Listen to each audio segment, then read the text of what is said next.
the Unboxers, and today we have for you another What We Watch, and this is another member of the Defenders. Yes. Yes, we get our t-shirts on. This means it's Defenders time. So we have been really enjoying, well, first of all, I had to catch up on season 1, and now we have completed Luke Cage season 2. Yes. So we're moving on. We have done Daredevil season 2. Daredevil was our first one to talk about. We weren't sure if we were going to talk about a couple of the characters, because in their series there was some, let's just put some more adult situations than say in Iron Fist and Daredevil. And whereas we are a family channel, of course the shows, you know, you have to review them and make sure, because these are not kid-friendly shows. And not just for, like, let's just say, I don't know, adult themes or whatever. I mean, there's violence and there's lots of stuff. So basically, we liked it, and so that's why we were reviewing it. But before you let, you may want to check it out beforehand before you let your, depending on how old your kids are. And watching the episode, because it's definitely an older.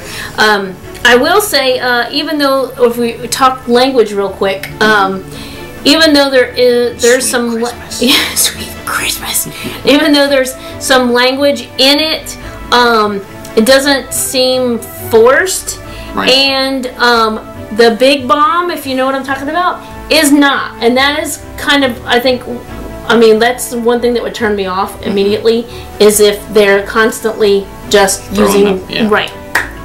Okay, so enough said about that. So we have Luke Cage, and we have this awesome, super awesome Luke Cage figure that was sent to us by Diamond Select. And if you want to see us review this figure, make sure you subscribe, hit the notification, and you will see this figure review. Yes, the review is probably coming shortly. Yes, within days of this, if not the very next day. Because we are ready to get into this. He looks so awesome. So, so it's a great big figure. We're going to take him out of the box and put him on display. Our bulletproof guy. Yes. Yes. And then we also have, from Diamond Select, the mini-mates. I was going to tell you what the characters are. Luke Cage, Cottonmouth, Misty Knight, and Mariah Dillard. Obviously, Stokes. Spoiler alert. Stokes. These are 3 of the characters can be season 2 characters. Yes. But one of them is not. One of these things just doesn't belong here. No. Anyway, so these are season 1. Hopefully they'll do some season 2s. That would be really cool. But anyway, these were also sent to us by Diamond Select. So we want to say a great big thank you to Diamond Select for sending these to us to share with you. And they will be shared in separate videos. So we love our mini-mates. Yes. Definitely. They are so cool. I had no idea they made them with the for the Netflix series. Yeah. But okay, so we're going to put Luke out of the way while we talk about him. I'm just going to push him over there. Can't talk about him while he's here. Can't talk about him. Hey, if you're enjoying this video, make sure you hit that subscribe button and hit that bell to get the notifications so you can see more awesome Unboxer fun. Alright, so first of all, Luke Cage Season 1 has been out for a couple of years now. Season 2 was just released within, like, the last month. Yeah, I want to say it's maybe been out about a month or so. Maybe a little over a month. As always, like, when you have a Season 1 that does well, or, you're looking forward to what Season 2 is going to bring. And since we haven't reviewed anything for Luke Cage before, we're kind of going to do a character overview and kind of, like, smush. We'll probably do a lot less Season 1 talking than Season 2 talking. Right. So, so Luke Cage is bulletproof and super strong. Yes. What's your favorite thing about him? Like, his character? I guess he's just kind of, he's just kind of out there. He doesn't make any bones about it. He's, especially when you get into Season 2. First season he's kind of hiding, because I think he's afraid of being a lab rat or whatever, and you find out he's escaped from prison. But yeah, by Season 2 he's kind of exonerated himself from what happened in Season 1, and yeah, he's just like, he doesn't have like an alias. He's just Luke Cage, and he's just, and here he is, full of swagger. Yep. And, yeah, so, he is. Yeah, he is really cool. But I love the fact that he's bulletproof because he just can walk in like, I mean, like, of course, you know, there's Superman, which is, you know, in a different universe. Right. But he just walks in like he owns the place because his skin is what they call unbreakable skin, right? So, for a superhero, usually, you know, they're coming in with some moves and stuff, and it's just like, come on, you know, come at me, bro. But anyway, so I love his confidence. Yeah. It's like the gentle giant kind of sort of until he starts fighting, of course. Yeah. But the funny thing that I think that they've incorporated into, I think really more season 2 than season 1, is that that because he's, you know, you think bulletproof and, you know, you don't really, especially like in the comic books, I guess you really don't pay attention to that much, but they make a big deal about him. He's always like, you know, he's always got bullet holes in his clothes. He's always having to get new clothes. Yes, we'll have to go back and count. But what's the hoodie count that has been shot up since season 1? That would be really cool to find out the number of hoodies. As a matter of fact, they even started selling them with the holes in them. And I like how they use his... I do want to find a Sweet Christmas. Sweet Christmas. Sweet Christmas. I love it. Sweet Christmas. And that stops him from saying any other words he's thinking of saying. But anyway... Okay, so let's go ahead and start off with kind of the people, because I have a feeling we're going to go way long on time. We don't want to do that too much. So there's Luke Cage, there's Claire, who's the nurse. We've seen her previously. In all of them. In all of them. She's kind of like the glue that holds the whole thing together. Yeah, she's not brought in until he's shot with the other bullet, the bullet that... No, well, she meets him in Jessica Jones. Oh, that's right. Yeah, that's right. Okay. Season 1 where she has to shoot him and... Oh, that's right. Yes. Claire has to fix him up, so then they kind of know each other. Right. So, and then they become love interests, so whatever. And then there's Mariah, who is Cottonmouth's sister. There's Cottonmouth and Mariah in the first one I think it's actually cousin. Cousin. I don't know why I said sister. Yeah, cousin. They're cousins. They're family. Yes. And so anyway, and she runs a whole big story arc. We could do a whole video on just Mariah. And like if you want us to give our opinions on any of the others, let us know. Also, then there's Shades. Woo, you gotta love Shades. So I really, really liked Shades in the first season, and he doesn't disappoint in season 2. No, but he has some little bit more darker moments, I'd say. He's definitely fighting whether, you know, how far he wants to push it, because he says there's rules out here. There's rules. Just his acting, just everything, and I am not a villain person. You know me. I'm not one to, like, you know, root for the villains or, oh, I love this person, you know, the villains. But I do like Shades. I don't know what it is, but anyway. So well, I think you get to like him really in season 1 because he's kind of like the voice of reason, kind of. Yeah, I mean, he's kind of like the little like antagonist to Cottonmouth.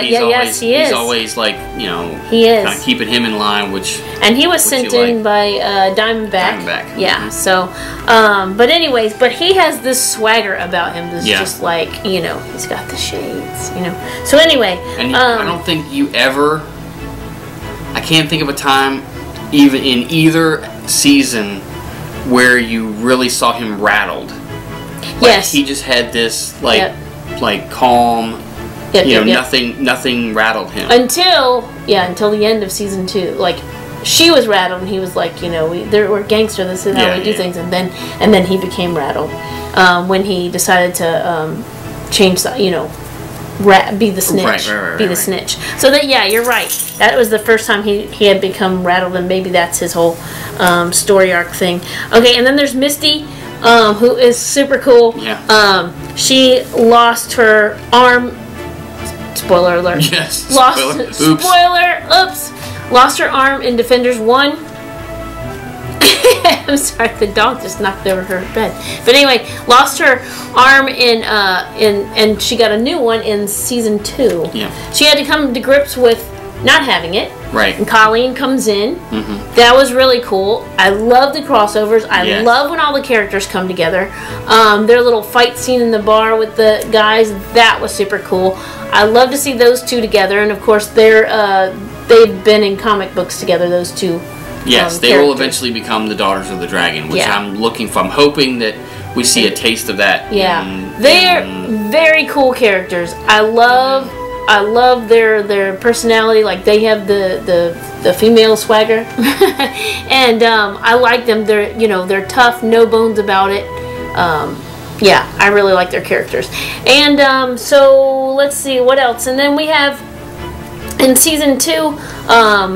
Season 1 we had Cottonmouth and Mariah and Diamondback, who's Luke Cage's half brother. Right, you find out his so I'm sure if you've watched all of season 1 by then.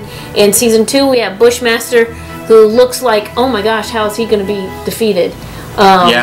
He's doing some special mojo with Nightshade, which he gets from Mariah's daughter. Who starts out as nobody and becomes very important. Yes. Like, her character arc, or her story arc, is like shunk, you know, really pendulum swing. Yeah, I'm excited again. She's another one that I'm excited to see. To see how they do with in season 3. Yeah. Okay, so Diamondback ends up in prison at the end of season 1. We got Bushmaster. And as you were pointing out the other day, in season 2, Bushmaster starts out really strong. Mariah's kind of like this back person. Then Bushmaster's arc kind of like, he gets a little less important and less strong at the end, and she kind of flares up. You know, she set somebody on fire. Yeah. You know, that was probably the most gruesome scene in all of that. I mean, I was like, whoa, how far are they taking this? Yeah. And it was really cool. And it was impressive. I think the way the writers did it, because it was like, you have, Bushmaster and Luke Cage butting heads, and you have Mariah and Luke Cage butting heads, and then it was like the two of them, and then it became Mariah and Bushmaster butting heads, and Luke was kind of almost... But he was like technically not on their side, but he was fighting against the other person with each of them in both situations, and you didn't find it odd. I mean, like they worked it out to where you were, he's just trying to keep the peace of Harlem. He really was. Yeah. So he was trying to work in the best interest of Harlem for the time being, whatever was happening at that time. And so Bushmaster has to head back to Jamaica, get some more Nightshade, and hopefully not, be okay there. I know some people had trouble distinguishing the Jamaican dialect and that was a little difficult. Some people may, and some people not. And I'm a person who, if I hear you speak English, I might have to hear it 3 times. Just depends on what I'm focusing on.